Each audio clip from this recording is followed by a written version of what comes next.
हरे कृष्ण कृष्ण कृष्ण हरे हरे। श्री कृष्ण चैतन्य प्रभु नित्यानंद श्री अद्वैत गदाधर श्रीवासादि गौर भक्त वृंद। हरे कृष्ण कृष्ण कृष्ण हरे हरे। श्रीमद् भागवत गीता जी का 15वां अध्याय। श्री भगवान जी बोले, संसार अस्वस्थ पीपल के समान है, जिसका पुराना पुरुष जड़ रूप ऊपर है और चराचर शाखा नीचे है। वेद इसके पत्ते हैं, जो जानता है वही वेद का ज्ञाता है। इसकी शाखाएं ऊपर फैली हुई हैं। सत्व, रज और तमोगुण इसकी रसवाहिनी नसें हैं। इससे इनका पालन पोषण होता है। शब्द रूप आदि इसकी डालियां हैं। पीछे कर्म रूप में प्रकट होने वाली इसकी जड़ें नीचे मनुष्य लोक में और भी नीचे तक चली जाती हैं। पर अश्वत्थ का यह रूप, इसका आदि अंत और आकार संसारी प्राणी के ध्यान में नहीं आता है, तथापि इसकी जड़ गहरी है। ऐसे इस पीपल को वैराग्य रूपी दृढ़ शस्त्र से काटकर वह स्थान ढूंढना चाहिए जहाँ से फिर लौटना नहीं पड़ता है।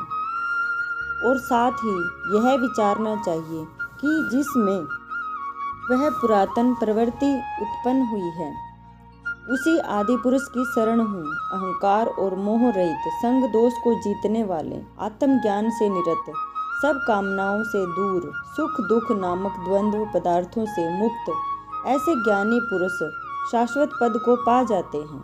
जिसे सूर्य चंद्र या अग्नि प्रकाशित नहीं करते, वही मेरा परम धाम है। वहाँ जाकर लौटना नहीं होता है।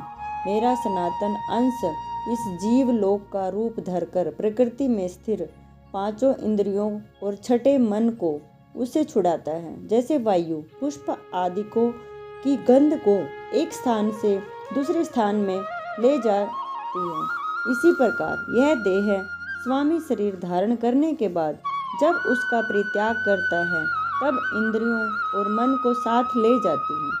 कान, आँख, चर्म, जीभ, नाक और मन का आश्रय लेकर वह जीव विषय का भोग करता है। एक देह से दूसरी देह को जाते हैं, अथवा एक देह में रहते समय अथवा इंद्रियों से युक्त हो विषयों का उपभोग करते हुए इसको मूर्ख देख नहीं सकते, किंतु ज्ञान रूपी नेत्र हैं, वे देखते हैं।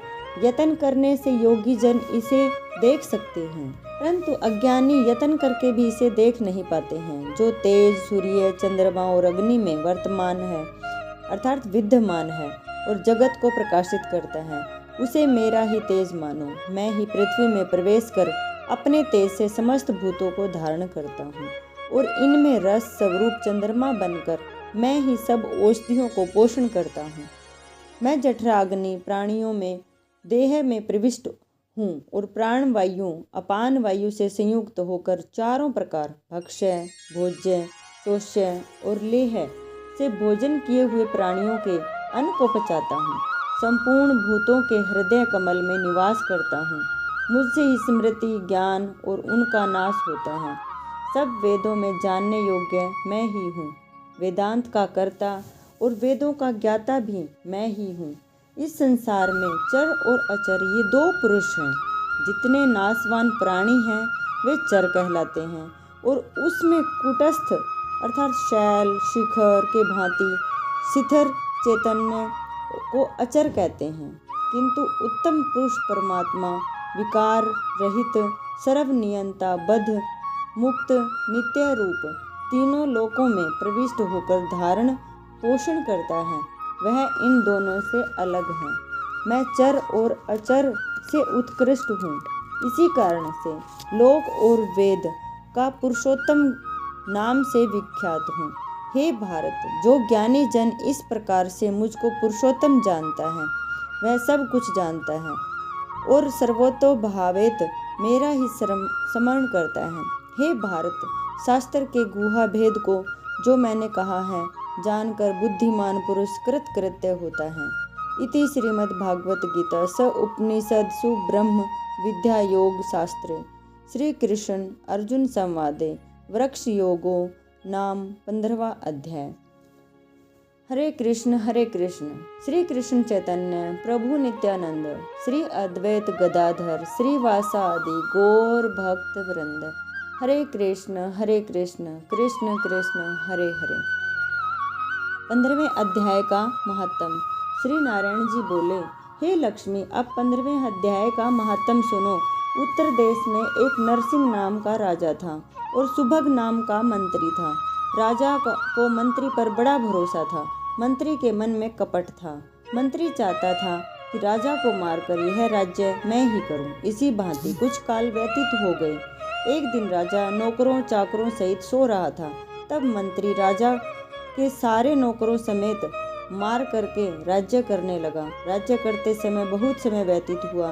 एक दिन वह भी मर गया। यमराज के पास दूत बांध कर ले गए। यमराज ने कहा, हे यमदूतों, यह बड़ा पापी है, इसको घोर नरक में डालो।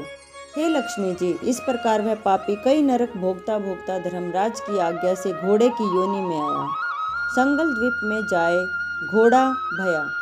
बड़े घोड़ों का सौदागर उसे मोल ले गया तथा और भी घोड़े खरीद करके अपने देश को चला। चलते चलते अपने देश में आया। तब वहाँ के राजा ने सुना कि अमुक सौदागर बहुत से घोड़े ले आया है।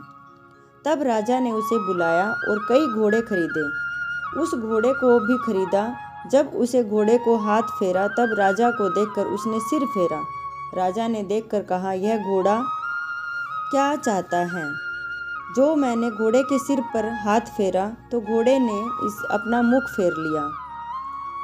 तब राजा ने पंडित बुला करके पूछा कि इस घोड़े ने हमको देख करके सिर फेरा है, इसका क्या कारण है? पंडित ने कहा, हे राजन, इस घोड़े ने आपको सिर नवाया है। राजा ने कहा, यह बात नहीं है। कई दिन पीछे राजा शिकार खेलने को उसी घोड़े पर सवारी करके गया। वह घोड़ा जल्दी जल्दी चलता था। राजा शिकार खेलते खेलते बहुत दूर चला गया। एक दिन राजा ने जाते ही शिकार मारा। राजा बहुत प्रसन्न हुआ। दोपहर हो गई। राजा को तृषा लगी। वन में एक साधु देखा, कुटिया में बैठा है। तालाब जल से भरा है। वहाँ राजा उतरा। घोड़ा वृक्ष से बांधकर कुटिया में गया। देखा तो साधु अपने पुत्र को गीता के 15वें अध्याय का पाठ सिखा रहा था। वृक्ष के पत्ते पर श्लोक लिख दिया। बालक को कहा, खेलते खेलते फिरो और इसको कंठस्थ करो। जिस वृक्ष से राजा ने घोड़ा बांधा था उसी वृक्ष के पत्ते पर श्री गीता जी का श्लोक लिखा गया था। वह बालक पत्ता लेकर खेले भी और पढ़े भी। उस पत्ते को घोड़े ने देखा। तत्काल उसकी देह छूटी, देव देही पाई। स्वर्ग से विमान आए जिस पर बैठकर वह वैकुंठ को चला। इतने में राजा पानी पीकर बाहर आया। देखा तो घोड़ा मरा पड़ा है। राजा चिंतावान होकर बोला, यह घोड़ा किसने मारा है? इसे क्या हुआ? इतने में वह बोला, हे राजन, तेरे घोड़े का चैतन्य मैं हूँ। मैंने अब देव देही पाई ही है, वैकुंठ को चला हूँ। राजा ने विस्मित होकर दंडवत की। पीछे से और सेना के लोग आग मिले। राजा सवार होकर घर आया। अपने पुत्र को राज्य देकर के आप वन को गया। तब करने लगा, श्री गीता जी के 15वें अध्याय का पाठ किया करे, जिसके प्रसाद से राजा की परम गति का अधिकारी हुआ। श्री नारायण जी बोले, हे लक्ष्मी जी, 15वें अध्याय का यह महात्म मैंने आपको सुनाया है। श्री कृष्ण चैतन्य प्रभु नित्यानंद श्री अद्वैत गदाधर श्रीवासादि गौर भक्त वृंद। हरे कृष्ण कृष्ण कृष्ण हरे हरे। नारायण नारायण नारायण।